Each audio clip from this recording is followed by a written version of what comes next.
Bien, y ya estamos en el último bloque de tribuna hablando de varios temas. Gloria, bueno, en primer lugar, nos quedamos aprendiendo y me quedó en mente aquello de que no tenemos que depender solamente y siempre de los gobernantes. Eso es una frase célebre en Israel. Sí, y sobre todo, cómo uno puede seguir su empuje y no tener miedo a que podés caerte, levantarte y seguir, y sobre todo de que cuando uno espera además, o sea, obviamente que hay obligaciones del Estado, pero también uno tiene que apostar a lo que quiere. O sea, uno tiene que poner de su lado y todo es esfuerzo, finalmente, ¿no? Y finalmente, como decíamos, lo importante que es por un lado lo que hace el Estado, tan importante como estos subsidios o como estas construcciones de viviendas que vamos viendo. Justamente por eso agradecemos el tiempo a Adolf Sauers, él es coordinador de transparencia y participación ciudadana de Senavitat, para hablar sobre una nueva convocatoria para subsidios para la vivienda. Adolf, ¿cómo estás? Así mismo, ¿qué tal César? ¿Qué tal Gloria? Gracias por la invitación y estamos acá para informar a la gente. Bueno, hablando un poco de esta nueva convocatoria que está llamando Senavitat. Bueno, nosotros hemos identificado varias localidades y departamentos a nivel nacional donde creemos importante que este año podamos recibir proyectos de vivienda social. Es importante recalcar que estamos apuntando a grupos que están viviendo en asentamientos del Estado, específicamente del INDER, del INDI y de la Secretaría de Acción Social, o en todo caso terrenos municipales.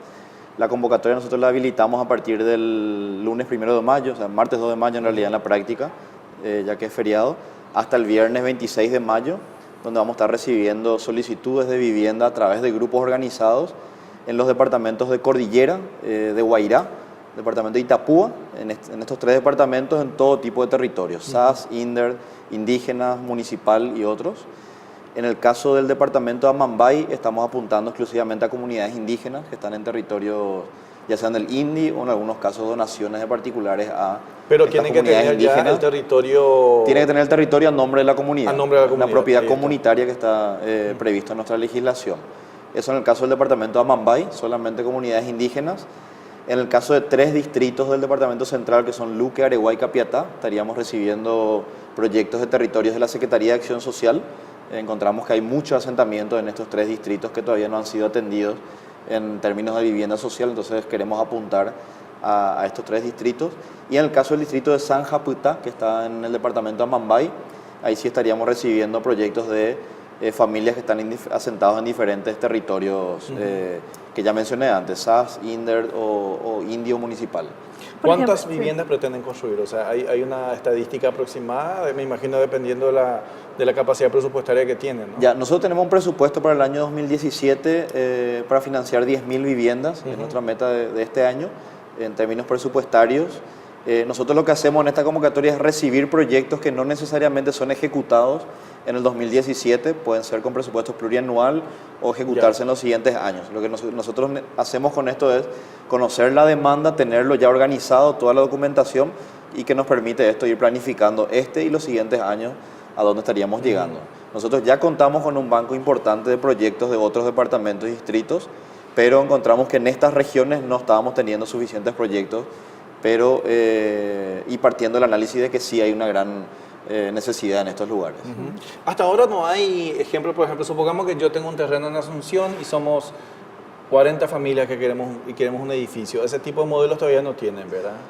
Si es que el terreno está a nombre de esta familia, nosotros sí podemos recibir ese tipo de proyectos. Solo que en esta Pero tendría que ser convocatoria comunitario. O sea, tiene que imagínate ser... César Palacios, su terreno, No. 40 familias. Después le dice a la familia, no, muchachos, lo lamento, el edificio es mío. No. Claramente el lote tiene que estar ya titulado a nombre de cada uno de los postulantes. Tipo condominio. En todo Claro, caso. tipo un condominio, en todo caso si van a hacer un edificio, ¿verdad? O en todo caso si van a hacer, no sé, en una misma manzana están varias personas Claro. tituladas ya su nombre. Y obviamente ellos tienen que ser pueden personas presentar. de la condición social. ¿Cuál La es? focalización, la ley nos habilita a llegar con subsidios de vivienda a diferentes niveles socioeconómicos, Ya. pero Senavitat, este gobierno está focalizando en lo que es el nivel 4 de este programa, que son familias que tienen como máximo un salario mínimo de ingreso mensual. Estamos hablando Entonces, de pobreza y pobres. pobreza extrema. Pobreza Estamos y pobreza apuntando a ello. Que son finalmente los que viven en estos asentamientos de las SAS, en colonias rurales del INDER y en comunidades indígenas. No tienen garantizado un acceso a este tipo de ingresos. Por ejemplo, para las familias que están interesadas, por lo general el primer tabú que se tiene es, pero si es papeleo es complicado, se simplifica, ¿qué es lo importante? ¿Es el interés? O sea, porque a veces uno ya sin ni siquiera preguntar ya piensa que puede ser complejo el proceso. Bueno, en este caso nosotros trabajamos a través de algo que lo denominamos servicio de asistencia técnica, que son unos entes privados que están habilitados por la Senavitat y que hacen justamente todo ese trabajo y facilitan ese trabajo. Ellos son cuadros que tienen profesionales de área técnica, social, jurídica y administrativa, que son responsables de hacer todo ese, digamos, el papeleo de la familia, diseñar la propuesta arquitectónica, definir el presupuesto, verificar si la propiedad está o no a nombre de tal o cual institución pública o a nombre de los postulantes. Entonces ellos hacen todo ese trabajo facilitando ese proceso. La Senavitat plantea una gestión descentralizada en ese sentido y dentro del subsidio de vivienda se prevé el pago por los honorarios de este trabajo, ¿verdad? Entonces la institución está descentralizando de esta manera la gestión de la política de vivienda social. ¿Y cómo se pide, por ejemplo, si hay alguien en este momento y reúne, todo lo que estás diciendo reúne esos requisitos, pero necesitan para esa formalización, ¿cómo se comunican? ¿Dónde primero Bueno, para entrar en plazo? nosotros tenemos publicado en nuestro sitio web justamente el listado de estos entes privados están habilitados, pueden ingresar la primera noticia que está publicada y está la lista de estos servicios de asistencia técnica, son 29 actualmente que están operando y habilitados por la institución. Pueden llamar también al 021-413-3140, donde nuestros funcionarios pueden asesorarles cómo funciona todo este proceso y quiénes son los que están habilitados para poder ser contratados por las comunidades. Lo importante que hay que recalcar en este caso es que es la comunidad, digamos, la dueña del proyecto de vivienda y la que contrata los servicios de este ente privado, y no a la inversa, que el ente privado es el que va y busca. Como se hacía antes. Como se hacía antes, Sí. porque muchas veces eso distorsiona el interés comunitario y son las familias las que deben, de alguna manera, participar activamente en el proceso de postulación. No solamente, digamos, recibir un beneficio estatal sin estar empoderados, sino que ellos tienen que participar en todo el proceso. Diseño de la propuesta arquitectónica, qué tipo de vivienda quieren ellos, las dimensiones, siempre y cuando entre dentro de los costos que están previstos dentro de la ley. ¿Existe dentro de este programa, me imagino que un trabajo que enseña a la gente a hacer comunitarismo o de eso se encargan otras instituciones? Porque al final de aquí la cuestión es aprender a ser comunitario, aprender a ser comunidad, que ya es un valor agregado para esto, ¿verdad? Porque estamos hablando de desde el proyecto, cómo se va haciendo, llegar hasta Senavitat, en este caso postular, porque no quiere decir que porque ya estén formados sean los que sean beneficiados con este programa. Sí, totalmente. De hecho, en dos tandas se prevé ese trabajo. En el proceso mismo de postulación y digamos, de seguimiento en la institución de este proyecto se da mucho de esa cuestión de organización entre ellos, de delegación de funciones también de quienes se encargan de tal tema. Pero por sobre todo también la institución prevé financiar un componente social que lo desarrollan estos entes privados, los servicios de asistencia técnica. Entonces ellos nos proponen un proyecto social en donde prevén capacitación, digamos, de uso y mantenimiento de la vivienda, capacitación en albañilería, capacitación en cuestiones de convivencia también, porque muchas veces estamos llegando, en la mayoría de estos proyectos, a comunidades que viven en pobreza y pobreza extrema y que no tienen tiempo prácticamente para practicar cuestiones de convivencia comunitaria, valores democráticos, porque tienen que estar sobreviviendo en el día a día. Está con la subsistencia. Están con la subsistencia y no están en el día a día compartiendo espacios comunes dentro de estos asentamientos. Entonces, proyectos de este tipo también prevé ese tipo de formación cuando la comunidad nos solicita. Entonces, nosotros eso financiamos también hasta un porcentaje. Adolf, ¿cómo en el día a día, me imagino que experiencia usted tiene mucho, una de las riquezas de trabajar con este tipo de instituciones es justamente eso, ¿verdad? Ver el cambio de vida de las familias, o sea, me imagino que habrán acompañado familias que estaban viviendo bajo carpas o en precarias y hoy por hoy están con sus casas, están en comunidades ya inclusive. Esas experiencias se van acumulando y podemos hablar pero horas enteras de eso. Realmente hay muchas historias para contar ahí, cada asentamiento, cada familia es una historia de vida muy diferente y muy impactante, ¿verdad? De ver, digamos, de dónde inician cuando empiezan a postular o cuando se acercan y consultan de qué manera postular, y de repente uno va haciendo seguimiento a ese proceso y va viendo después, bueno, cómo llegó a postular, la espera que le tomó también muchas veces por cuestiones presupuestarias, y después uno va y ve cómo está viviendo en un barrio transformado, porque finalmente lo que pasa es esto, pasan de ser un asentamiento precario y irregular muchas veces sin acceso a servicios básicos y pasan a convertirse en un barrio como tal, ¿verdad?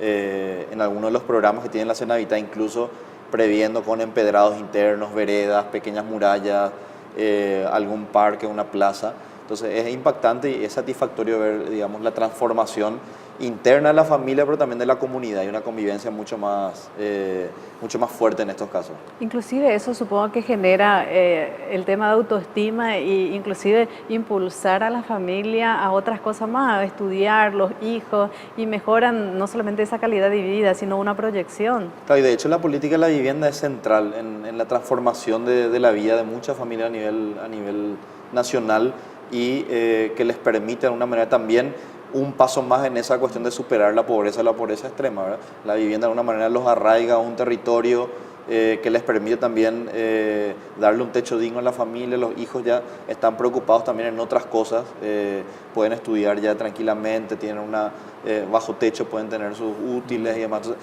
se dan muchas transformaciones que muchas veces es difícil cuantificarlo estadísticamente, porque digamos, estas familias no son números, ¿verdad? Son vidas, son historias. Entonces hay mucho que analizar, y yo creo que, y eso también de repente un llamado desde la institución al sector académico, que es importante estudiar estos procesos de transformación, ¿verdad? No solamente cuantificar cuántas viviendas a nivel nacional estamos llegando, a cuántas comunidades, cuántas mujeres, cuántos niños, sino que cuántas historias están transformando y que uno puede rescatar de eso. Bueno, de una forma muy digna, porque como decís, imagínate lo que es que te llueva, que te mojes, que tengas frío, ¿verdad? Sí. Que no tengas que comer, pero bueno, y después de eso se cambia. Uno de los procesos que probablemente para la persona que no pasó por eso no entiende es, para muchos, el tener agua, el tener un baño es demasiado importante todavía en nuestra sociedad, ¿verdad? Y ahí es donde van haciendo su historia con un cambio pero tan significativo. Hay mucho para hablar de esto, hablamos solamente de una parte. Todavía me quedé con ganas, pero tendrá que ser otro capítulo hablar de esas experiencias de estas familias que en muy poco tiempo van a acceder al barrio modelo San Francisco, por ejemplo, Gloria, ¿verdad? Sí. Tenemos que guardar un capítulo. Esa es una historia aparte. Le comprometemos a contar, Adolf y a Mijael que nos tengan preparados en breve, pero eso hay que mostrarlo documentalmente, Gloria, porque es impresionante. Eso para mostrar. El cambio, ¿verdad? Sí, eso es mostrar. Inclusive de lo que estabas diciendo, creo que después de San Francisco que viene inclusive el pensamiento, ya no más la casa plana, sino hablar de edificios, y cómo también eso puede ser una solución importante. Así mismo. Bueno, Adolf, gracias por estar con nosotros. A vos, César, Gloria, y a las órdenes cuando quieran. Hablamos de esta forma con Adolf Sauer, el coordinador de Transparencia y Participación Ciudadana de la Secretaría Nacional de la Vivienda y el Hábitat, Senavita. Gloria, se nos fue el tiempo. Sí. Felicidades nuevamente a los colegas, a los periodistas. Felicidades a los colegas, a las colegas, entonces a todos los trabajadores de prensa en general. Acuérdate que nadie puede ser un buen periodista si es mala gente, lo decía un capo en esta materia. Nos vamos, nos reencontramos la próxima semana.